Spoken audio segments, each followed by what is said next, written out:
नमस्कार दोस्तों, आप पढ़ रहे हैं कक्षा 12वीं एनसीईआरटी गणित, जिसमें आज हम पढ़ेंगे प्रश्नावली 6.4। तो देखिए, इस प्रश्नावली के प्रश्न 5 तक हम कंप्लीट कर चुके हैं। आगे का सवाल देखते हैं। 6वां सवाल है, एक गोले की त्रिज्या 7 मीटर मापी जाती है, जिसमें 0.02 मीटर की त्रुटि हो जाती है। तो अब हमें ज्ञात करना है कि आयतन के परिकलन में जो सन्निकट त्रुटि हुई है उसका मान क्या होगा। तो देखिए, हमें ज्ञात क्या करना है, आयतन में होने वाली त्रुटि या सन्निकटन मान ज्ञात करना है। मतलब हमें डेल भी का मान ज्ञात करना होगा। तो देखिए, हम डेल भी का मान कैसे ज्ञात करते हैं।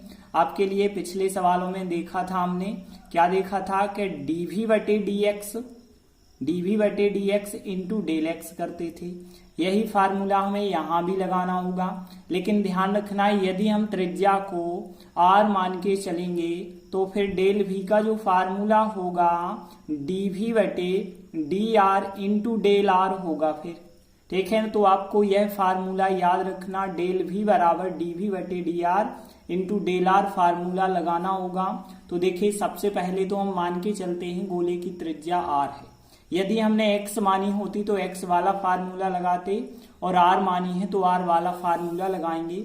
देखिए, गोले की त्रिज्या यदि r है तो 0.02 जो है क्या है, इस त्रिज्या में होने वाली त्रुटि। मतलब हम कह सकते हैं डेल r का मान हमारे लिए पता है 0.02 मीटर।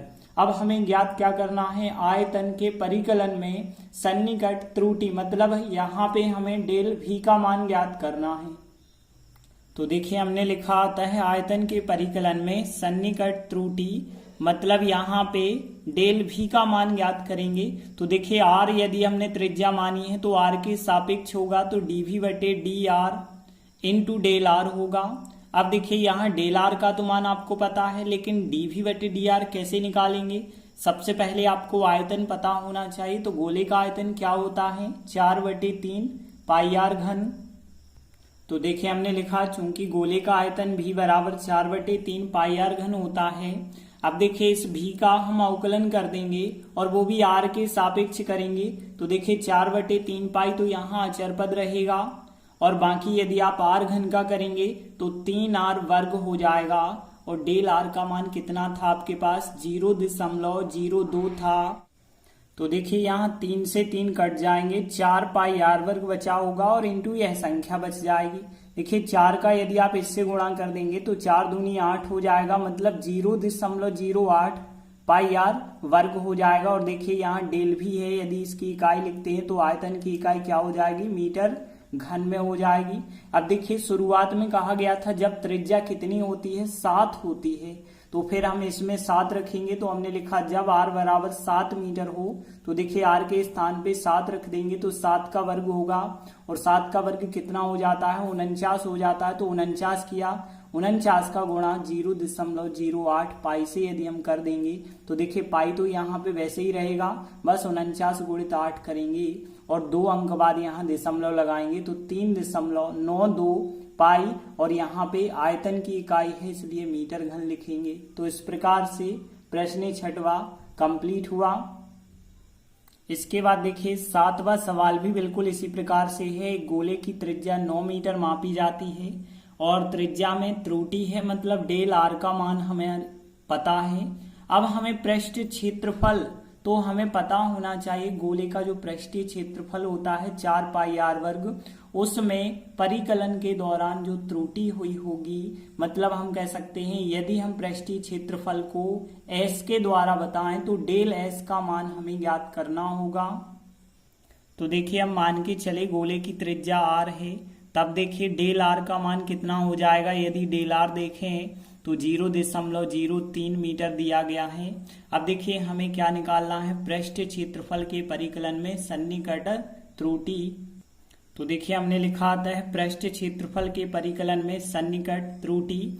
मतलब यहाँ पृष्ठीय क्षेत्रफल को यदि हमें s के द्वारा दर्शाएं तो डेल s का मान ज्ञात करना है।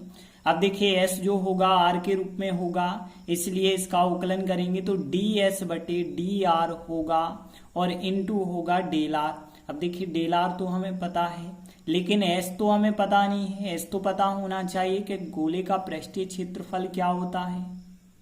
तो देखिए गोले का पृष्ठीय क्षेत्रफल एस बराबर 4 पाई आर वर्ग होता है। देखिए यहाँ ds बटे डी आर, मतलब इसका हम अवकलन करेंगे आर के सापेक्ष, तो यहाँ पे 4 पाई आएगा और फिर आर वर्ग का अवकलन करेंगे तो 2r आ जाएगा और डेल आर का मान कितना है 0.03 है। अब देखिए यहाँ पे यदि आप सॉल्व करते हैं तो 4 गुणित 2 करेंगे, 4 दूनी 8 और 8 3 24 हो जाएगा। 24 मतलब 0.24 आएगा, क्योंकि 2 अंक बाद दशमलव और पाई आर यहाँ पीछे चल रहा है। तो डेल एस का मान कितना हो गया कि 0.24 पाई आर हो गया। अब देखिए यहाँ इकाई यदि लिखेंगे, क्षेत्रफल की इकाई है तो मीटर वर्ग में होगी। अब देखिए क्वेश्चन में क्या कहा गया है, जब गोले की त्रिज्या 9 मीटर हो, तो देखिए हमने लिखा कि जब आर का मान 9 मीटर है तो फिर देखिए डेल एस का हमें मान बताना है। तो डेल एस बराबर कितना होगा 0.24 पाई और आर के स्थान पे कितना रख देंगे 9, और यहाँ आगे यदि आप सॉल्व करेंगे तो 9 का गुणा करना होगा, 9 चौके 36 होगा, फिर 9 दूनी 18 3 21 हो जाएगा और 2 अंक बाद दशमलव लगाएंगे तो 2.16 आएगा और पाई रहेगा और इसकी इकाई वही मीटर वर्ग रहेगी। तो इस प्रकार से 7वां सवाल भी कंप्लीट हुआ। इसके बाद देखिए 8वां सवाल है, यदि एफ एक्स बराबर 3x वर्ग प्लस 15x प्लस 5 हो तो f 3.02 का सन्निकट मान क्या होगा। 4 विकल्प दिए गए हैं। तो देखिए ऐसे सवाल हम कैसे करते आए हैं। सबसे पहले तो जो हमारा मान है जो हमें ज्ञात करना है उसे 2 भागों में तोड़िए। तो 3.02 को 3 प्लस 0.02 2 भाग कर लिए। पहला भाग x कहलाता है, दूसरा भाग डेल x कहलाता है। और यदि x और डेल x आपको पता हो जाते हैं तब आप क्या ज्ञात करते हैं, y और डेल y ज्ञात करते हैं। तो देखिए y बराबर क्या लिया जाता है, जो फलन दिया होता है वह फलन लिया जाता है। मतलब f(x) और f(x) का मान कितना है यहाँ पे 3x वर्ग प्लस 15x प्लस 5 है। और देखिए x का मान फिर कितना रख देना है, आपको 3 रख देना है। तो 3 का वर्ग होगा प्लस 15 इंटू 3 होगा प्लस 5 होगा। और आगे सॉल्व करेंगे तो देखिए 3 का वर्ग 9 3 27 हो जाएगा और 15 3 45 हो जाएगा और प्लस 5 और करेंगे और टोटल करेंगे तो 77 आ जाएगा। फिर तो y का मान तो हमने 77 ज्ञात कर लिया है तथा अब हम डेल y का मान ज्ञात करेंगे।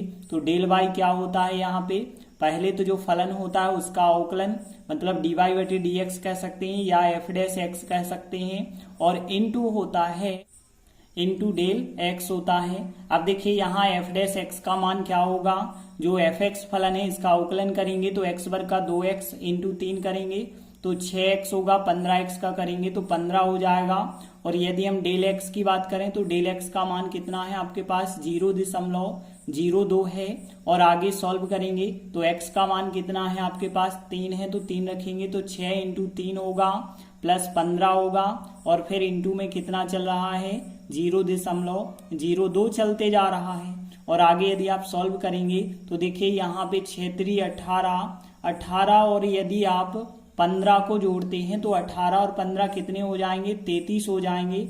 और 33 का गुणा यदि आप 0.02 से करोगे तो कितना आ जाएगा 33 दूनी 66 आएगा और 2 अंक बाद दशमलव लगाएंगे तो 0.66 हो गया। फिर अब देखिए y और डेल y दोनों हो गए यदि, तो फिर आता है जो हमारा सवाल था f 3.02 का मान वो y और डेल y के योग के बराबर होगा। अब y का मान 77 था, 77 प्लस 0.66 और यदि आप टोटल कर देंगे तो कितना आंसर आएगा 77.66 हमारा आंसर होगा, जो कि डी नंबर का आंसर करेक्ट आंसर हो जाएगा। तो इस प्रकार से 8वां सवाल कंप्लीट हुआ। इसके बाद 9वां सवाल है, भुजा में 3% वृद्धि के कारण भुजा x के घन के आयतन में सन्निकट परिवर्तन क्या होगा। देखिए 4 ऑप्शन दिए गए हैं, तो ध्यान देना सबसे पहली बात कि घन की भुजा x है और फिर डेल x का मान कितना होगा, जो भुजा है उसमें 3% वृद्धि हो रही है तो यह हो जाएगा डेल x का मान। तो देखिए दिया है घन की भुजा x है, इसलिए डेल x क्या होगा भुजा जो है उस भुजा में 3% वृद्धि, भुजा x है और x में 3% वृद्धि का मतलब क्या होता है, 3% वृद्धि यदि आप निकालेंगे तो भुजा x और में 3% वृद्धि मतलब x का 3% हम निकालेंगे तो 3% कैसे निकलता है, x का मतलब हो जाएगा गुणा और 3% मतलब 3/100 हो जाएगा। तो x इंटू 3/100 करेंगे तो यहाँ पे 3x/100 आ जाएगा। तो यहाँ पे हमने फिर डेल x का मान तो ज्ञात कर लिया है। अब देखिए हमें क्या निकालना है, आयतन में सन्निकट परिवर्तन का मान निकालना है। मतलब हम कह सकते हैं क्या आता है, आयतन में, घन के आयतन में सन्निकट परिवर्तन, आयतन में सन्निकट परिवर्तन क्या होगा, डेल भी होगा। डेल भी क्या होगा, dv बटे dx होगा इंटू डेल x होगा। अब देखिए v का मान तो आपके पास है नहीं, लेकिन आपको पता होना चाहिए कि घन का आयतन क्या होता है।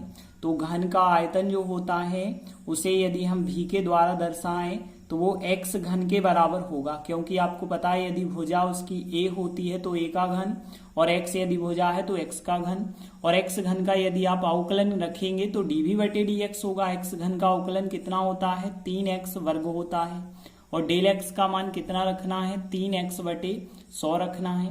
और आगे यदि आप सॉल्व करेंगे तो यहाँ पे 3 त्रिका 9 हो जाएगा, 9x घन बटे 100 हो जाएगा और 100 से यदि आप 9 में भाग करेंगे तो 2 अंक बाद दशमलव आ जाएगा, मतलब 0.09 आ जाएगा और x घन होगा। तो इस प्रकार से डेल v का मान हो जाएगा। अब इकाई लिख देते हैं। तो देखिए यहाँ पे आयतन की इकाई क्या होती है, मीटर घन हो जाएगी यदि मीटर में सवाल है तो इस प्रकार से देखिए सी नंबर का आंसर राइट आंसर हो जाएगा। तो प्रश्न 9वां भी कंप्लीट हुआ। इसी के साथ हमारी प्रश्नावली यही समाप्त होती है। धन्यवाद।